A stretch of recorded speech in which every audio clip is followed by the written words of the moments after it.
पार्टियां आज हमें सिर्फ एक वोट के लिए इस्तेमाल करती है, उनका हमसे रिश्ता सिर्फ एक वोट का है।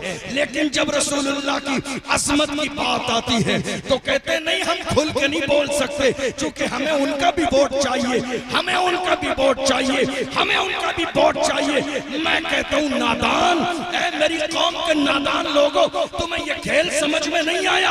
इन नेताओं का रिश्ता तुमसे सिर्फ वोट लेने तक है। इख्तिदार हमने दिया, कुर्सी हमने दी, मकाम हमने दिया, ओहदा हमने दिया, मर्तबा हमने दिया। जब लेकिन रसूलुल्लाह की अज़मत की बात आई तो ये कभी डिप्रेशन का शिकार है, कभी शहर छोड़ के चले गए, कभी शादी में चली गए, कभी दूसरे मुल्क में चले गए, सिर्फ इसलिए कि पैगंबर आज़म की बात आई है। अगर रहेंगे बोलना पड़ेगा, नहीं बोलेंगे तो हमारा वोट खराब हो जाएगा। ए जालिम इंसानों, याद रखो, याद रखो, तुम्हें जिस कुर्सी पर वोट के जरिए हमने बिठाया है उससे तुम्हें उतार भी सकते हैं, इख्तिदार की कुर्सी छीनी भी जा सकती है। ये मत सोचो, तुम्हें अंदाजा नहीं, तुम्हारी ये कुर्सी हमारे वोटों की खैरात पर है। हमने वोटों की खैरात दी है तो तुम्हें इख्तिदार मिला है, हमने वोटों की खैरात दी है तो तुम्हें ये कुर्सी मिली है। रसूलुल्लाह की अज़मत के पहरेदार बन जाओ तो तुम्हारी कुर्सी भी सलामत रहेगी, तुम्हारी इज्जत भी सलामत रहेगी, तुम्हारा नाम भी बाकी रहेगा। इसलिए कि जो रसूलुल्लाह के हो जाते हैं जमाना उनका हो जाता है, जो रसूल के गुलाम हो जाते हैं जमाना उन्हें सर का ताज बना लेता है। मैं तो देख रहा हूँ चंद साल पहले बल्कि 2-3 साल पहले कौन जानता था व्हील चेयर पे बैठने वाला कौन है? साल 2 साल पहले कौन जानता था सलमान अजहरी कौन है? साल 2 साल पहले कौन जानता था कमर गनी उस्मानी कौन है? साल 2 साल पहले कौन जानता था अशरफ जिलानी कौन है? बात सिर्फ इतनी है, जब तक बिका न था तो कोई पूछता न था, तुमने खरीद के मुझे वाह वाह वाह वाह, तकबीर, नारे रिसालत, मस्के आला हज़रत, इस्लाह मुआशरा कॉन्फ्रेंस, सरकार की आमद, उलमाए अहले सुन्नत, नारे तकबीर। जरूरत किस चीज की है? क़यादत की। क़यादत हमारे यहाँ सबसे बड़ा मसला क्या हुआ मालूम है? आजादी के बाद इस मुल्क में एक सियासी पार्टी थी। मेरी बात समझ आ रही है आप?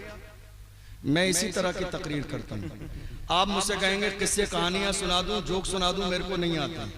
मैं अपनी कौम के लिए आवाज उठाने का मिजाज रखता हूँ। मैं कौम की क़यादत की बात करता हूँ, कौम को जगाने का मिजाज रखता हूँ, इसलिए कि मेरी कौम के जवान जब तक जाग रहे थे इन भौंकने वाले कुत्तों में इतनी हिम्मत और जुर्रत न थी जो मेरे नबी की शान में गुस्ताखी कर दे।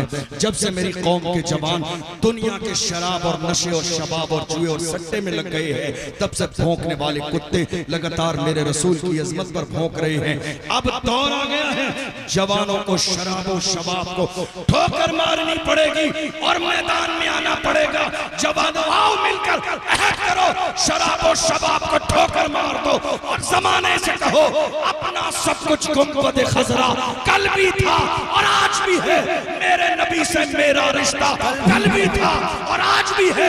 बतला दो गुस्ताख नबी को गैरत मोमिन जिंदा है, उन पे मर मिटने का जज्बा कल भी था और आज।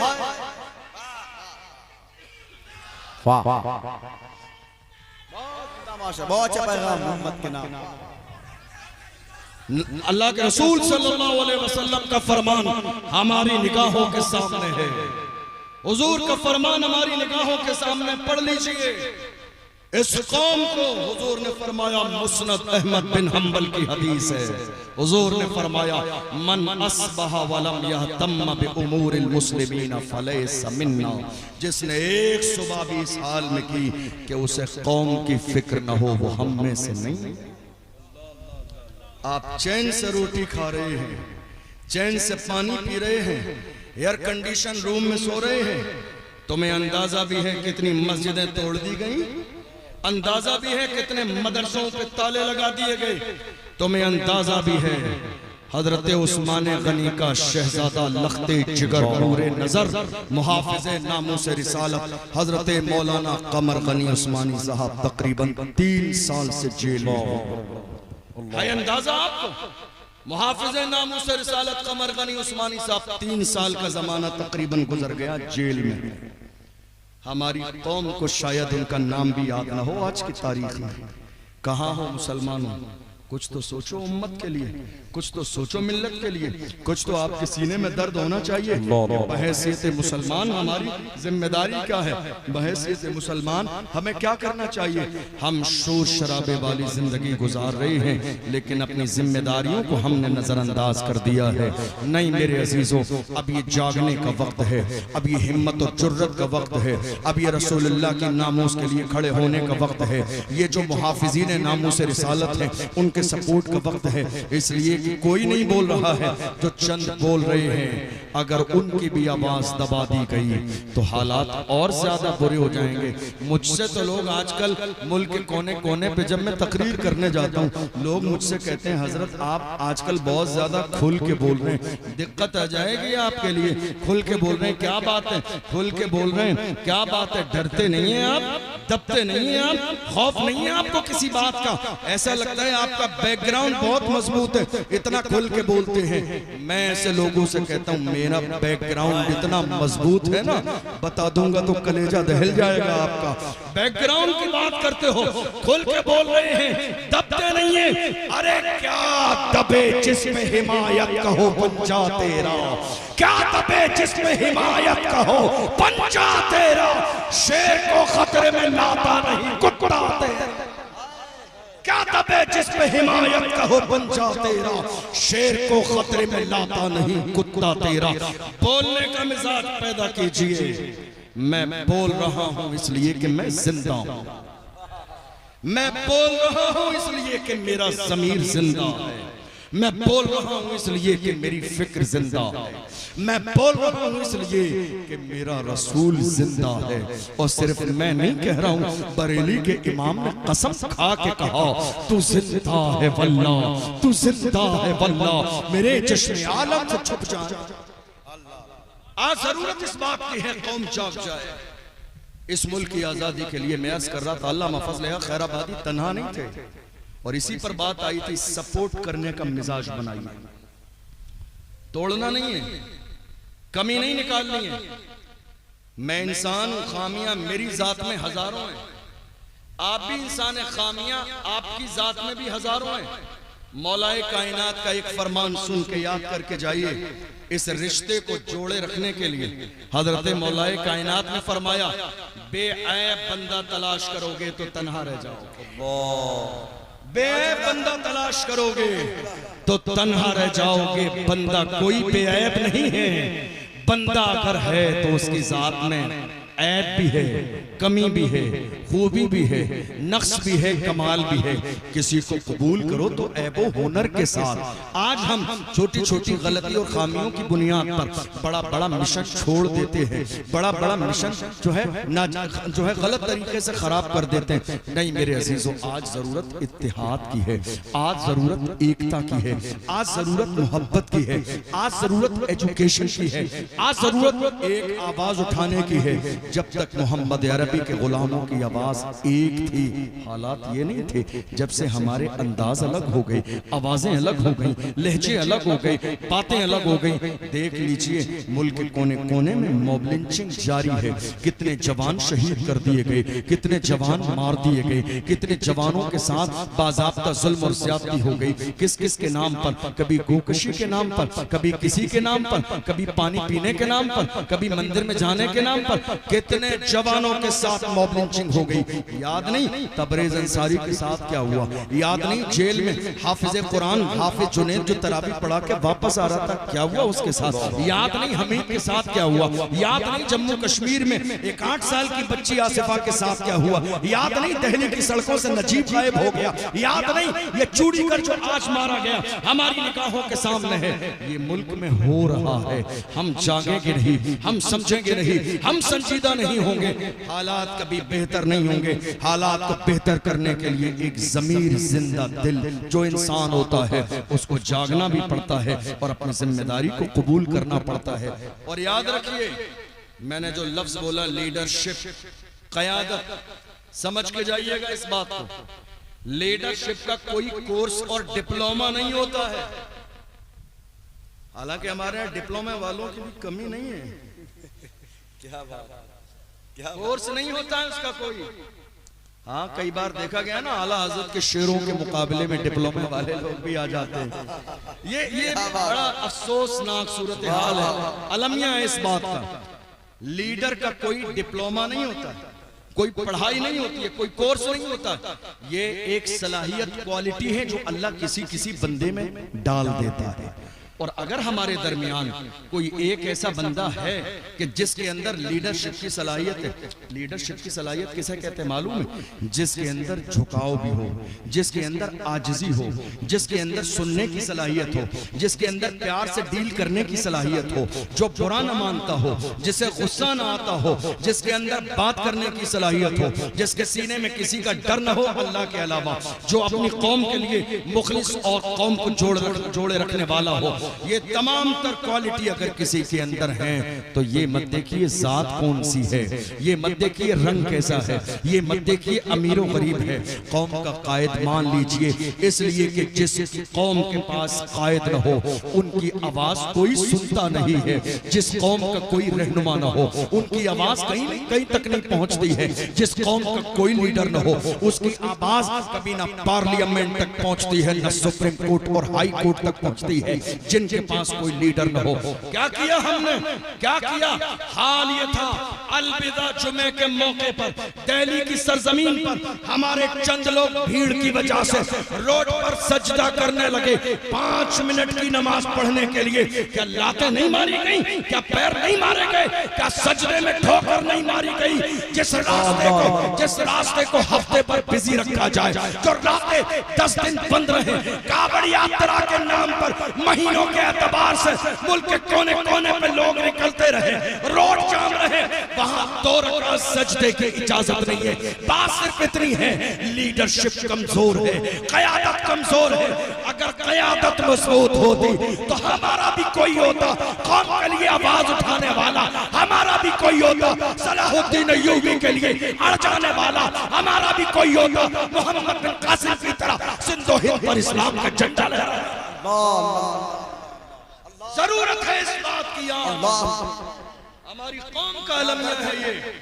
लोग बड़ी बड़ी कॉन्फ्रेंस से किस्से और कहानियां सुन के खत्म कर देते हैं, जोक सुनकर मस्त हो जाते हैं। क्या तकरीर की हजरत ने, मजा आ गया। अरे खुदा के बंदों, मजे के लिए नहीं, अपने सीने में कौम का दर्द पैदा करो। मुल्क के कोने कोने में रोज कितने लोग मारे जाते हैं, रोज कितने लोग यतीम हो रहे हैं, कितने लोगों के साथ जुल्म हो रहा है। मिल्लत का अपने सीने में दर्द पैदा करो। हमें नींद कैसे आ जाती है? अरे तुमने आशिक और तुमने दीवाने और मोहम्मद अरबी के गुलाम देखे नहीं है? मैंने देखा फलस्तीन की सरजमीन पर रमजान के वक्त का हाल ये था, हालत ये थी, जब बमबारी हो रही थी, मस्जिदें गिरा दी गई, मलबे के ढेर पर लोग सजदे कर रहे थे, तरावी पढ़ रहे थे, कुरान की तिलावत कर रहे थे। मीडिया वाला आया एक नौजवान के सामने और उसने माइक उसके सामने किया पूछने के लिए क्या हालात है। उस जवान ने अपने मुंह पर बाज़ाब्ता ढाटा लगा लिया और उसके बाद वो इंटरव्यू देने लगा। देखो माएँ कैसी होती हैं, माएँ, हमारी माएँ हमें डरा रही है, हमारे वालिद हमारे सीने में खौफ पैदा कर रहे हैं। इकलौता बेटा है, जान चली जाएगी। अरे तुम इकलौते बेटे की बात करते हो, अरे मेरी जान खातून जन्नत के शहजादे से ज्यादा कीमती नहीं है। मेरी जान अली अकबर से ज्यादा कीमती नहीं है। मेरी जान कासिम की जवानी से ज्यादा कीमती नहीं है। मेरी जान अब्बास की जान से ज्यादा कीमती नहीं है। मेरी जान हजरत हंज़ला की जान से ज्यादा अजीज नहीं है। मगर वह मोहम्मद अरबी के गुलाम मैदान में जाते थे तो जमाने को कहते थे छुट जाए अगर दौलते कौन है तो क्या गम, छूटे न मगर हाथ से दामाने मोहम्मद। ये मिजाज होता था उनका। हम कहाँ खड़े हैं, क्या सोच रहे हैं, क्या कर रहे हैं? मेरे अजीजों, हालात हमारी निगाहों के सामने। मैं रोज अपनी कौम से यही कहता हूँ, खुदा के लिए अपनी जिम्मेदारी को कबूल कीजिए, अपनी जिम्मेदारी को समझिए। ये जो ऊंच नीच हमारे जहनों में है, जात का फर्क, रंग का फर्क, गरीबी और अमीरी का फर्क निकाल दीजिए। मेरे नबी ने फरमाया, इस्लाम में मुअज़्ज़ज़ न जात की बुनियाद पर है, न बिल्डिंग की बुनियाद पर, न खानदान की बुनियाद पर, इल्ला बित्तक़वा, तक़वे की बुनियाद पर मुअज़्ज़ज़ है। और आपको मालूम है, बरतानिया की सरजमीन पर मौजूदा दौर में सबसे तेजी से फैलने वाला मजहब अगर कोई है तो वो मजहब इस्लाम है। अमेरिका की सरजमीन पर सबसे तेजी से फैलने वाला अगर कोई मजहब है तो वो मजहब इस्लाम है। अफ्रीका की सरजमीन पर अगर सबसे तेजी से फैलने वाला अगर कोई मजहब है तो मजहब इस्लाम है। उनसे पूछा जा रहा है, तुम्हें इस्लाम की कौन सी बात ने मुतासिर किया? तो वो कहते हैं, बस इस बात ने मुतासिर किया, यहाँ न कोई अमीर है न गरीब है, न काला है न गोरा है, न छोटा बाप न बड़ा बाप। इस्लाम का मिजाज ये है, हम ये देख रहे हैं लाइनें लगी हैं इबादत गाहों पर, 1000 वालों की अलग है, 500 वालों की अलग है, 200 वालों की अलग है, 100 वालों की अलग है। और जिनके पास पैसे नहीं उनका नंबर आया नहीं आया, मगर ये अल्लाह का घर मस्जिद है, रक्षा चलाने वाला भी आ जाए, पहली सफ में बैठ जाए, किसी मालदार को ये इजाजत नहीं है उसे उठा के पीछे कर दे। इस्लाम का मिजाज ये है, एक ही सफ में खड़े हो गए महमूद व अयाज, न कोई बनता रहा और न कोई बनता रहा। हक है जिंदाबाद।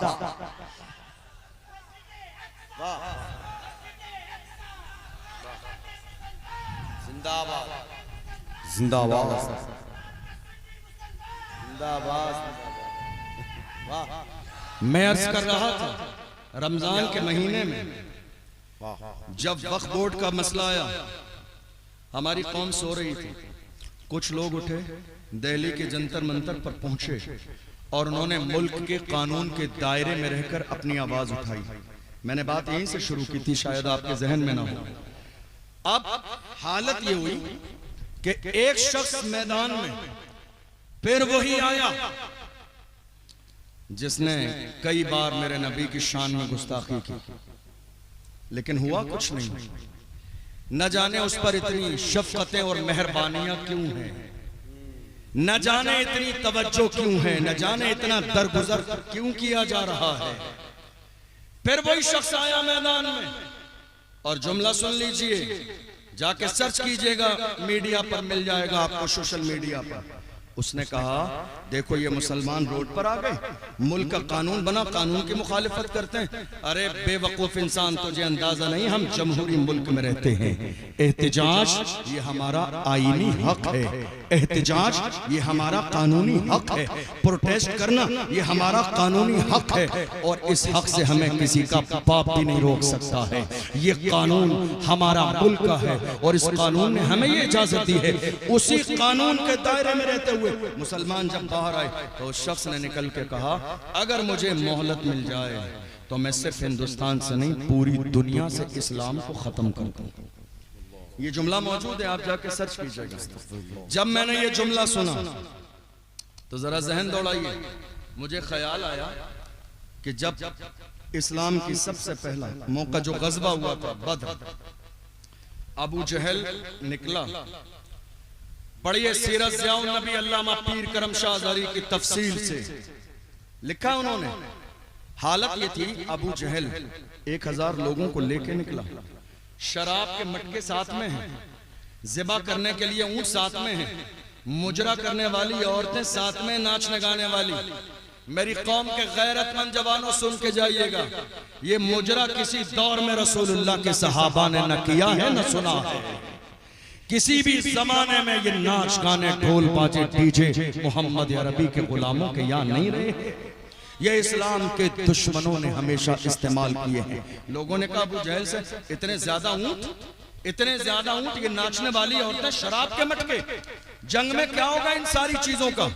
जुमला देखिए, उसने कहा 313 है मुकाबले में, बूढ़े भी हैं, बच्चे भी हैं, जवान भी हैं, अभी जाकर उन्हें पैरों से मसल देंगे और उसके बाद न इस्लाम रहेगा, न इस्लाम का नाम रहेगा। फिर ऊंट ज़िबा किए जाएंगे, खाना बनाया जाएगा और उसके बाद शराब पी जाएगी और उसके बाद ये नाचने वाली औरतें नाचेंगी, गाएंगी, मुजरा करेंगी, जश्न मनाया जाएगा।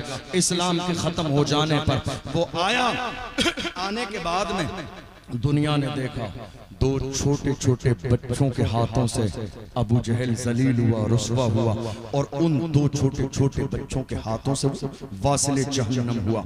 जब मैंने इस जालिम का ये जुमला सुना कि मैं पूरी दुनिया से इस्लाम को खत्म कर दूंगा, तो मेरे जहन में ये बात आई, अरे नादान, इस्लाम को खत्म करने वाले, पूछ अपने बाप अबू जहल से जिसने ये ख्वाब देखा था थोड़ी देर पहले इस्लाम को खत्म कर दूंगा, मगर इस्लाम की शान के है फानूस बन के जिसकी हिफाजत हवा करे, वो शम्मा क्या बुझे जिसे रोशन खुदा करे।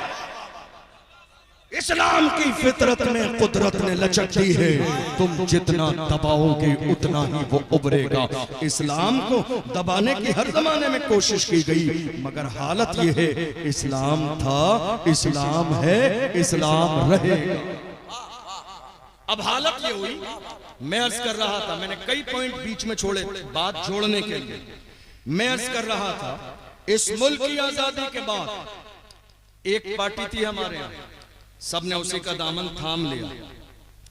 बहुत जल्द लोगों को यह बात समझ में आ गई थी, हिस्सेदारी क्या है और ताबेदारी क्या है, गुलामी क्या है और बराबर की हिस्सेदारी क्या है। आज हमारे साथ जो ये ख्वाब देखा जा रहा है ना, मुसलमान किराएदार हैं, वजह यह है कि हमने अपना नारा जरा सही से नहीं लगाया। हम नारा क्या लगा रहे हैं, मुसलमान इस मुल्क के वफादार भी हैं, जिम्मेदार भी हैं।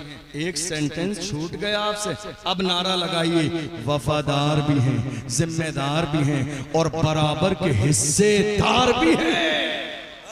जब बड़ा वक्त चमन पे तो लहू हमने दिया, जब बड़ा वक्त चमन पे तो लहू हमने दिया। आज कहते हो कि गुलशन में तेरा काम नहीं, अरे हम भी तामीर वतन में हैं, बराबर के शरीक, दरो दीवार अगर तुम हो तो बुनियाद है। मुसलमान किसी के बाप की जागीर में नहीं रहता है, और हम तो बड़े फख्र के साथ कहते हैं, कुर्सी पर कोई भी बैठे, राजा तो मेरा खोजा। मुसलमान उस पार्टी के साथ जुड़े और उस जमाने से लेकर आज तक लोग, जब उन्हें अंदाजा हो गया हिस्सेदारी क्या है, ताबेदारी क्या है, तो लोग अलग होते गए और पार्टियां हमारे मुल्क में बनती गई। तन्हा कौम मुस्लिम ऐसी थी जो हटी नहीं।